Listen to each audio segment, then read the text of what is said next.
Day 302, the Peninsula.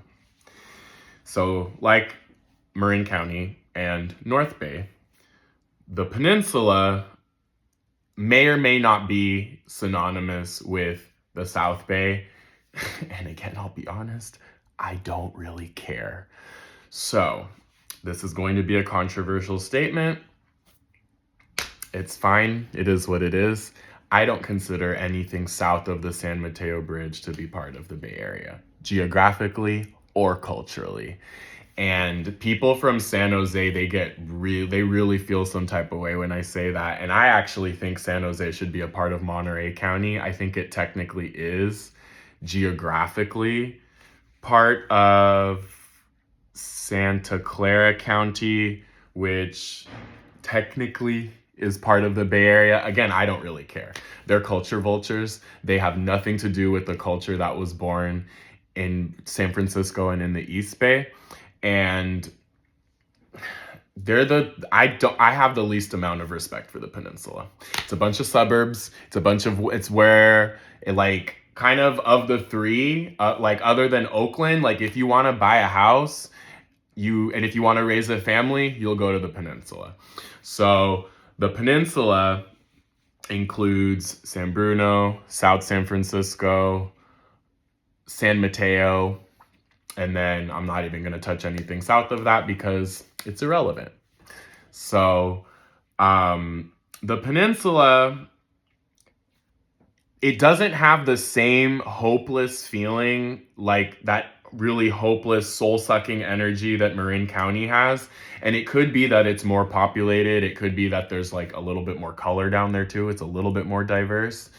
You'll actually find like lots of Asians. There's a good concentration of Latinos in the Peninsula as well. And South San Francisco specifically is where there's like this growing population of what I'll call bougie Latinos that got some money, because San Francisco's really not the place to be at for the at least large numbers of, it's lost a lot of its diversity with the gentrification that's happened. Contrary to the East Bay, which is kind of where you'll find more pockets of Black people with money, bougie Black folks. There are larger groups in the East Bay, and then the Peninsula, South Bay is where you'll find more Latinos with money. The thing about the Peninsula is that if you fly into San Francisco International Airport, fly in or out of there, guess what? You're going to cross the Peninsula. Or cross through it.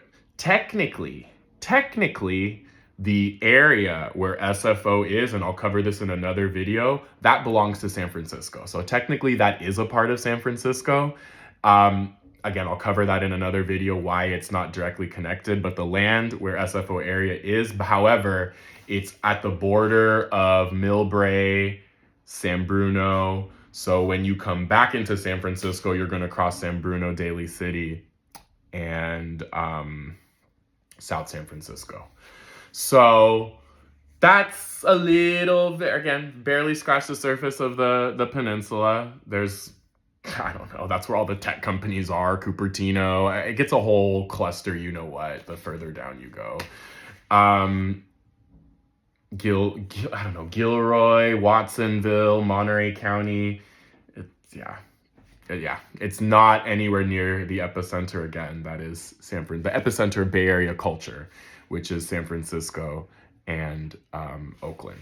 But it is connected. Chances are you will have some, you'll pass through there. Definitely if you fly in SFO, you will.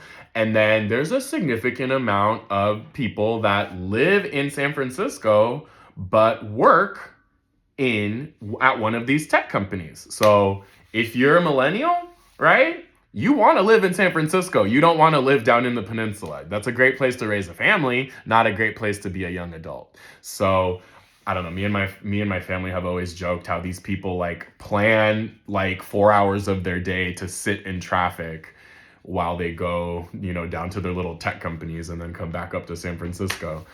Anyway, with hybrid work, hopefully you people are only having to go once or twice a week rather than sitting in traffic 5 days a week. Anyway, that's a little bit about the peninsula. I've forgotten a couple. Like, it used to be Tanfor End Mall used to be a thing, but Hillsdale Mall is, and in Hillsboro, which I absolutely do not consider to be anywhere near or a part of the Bay Area.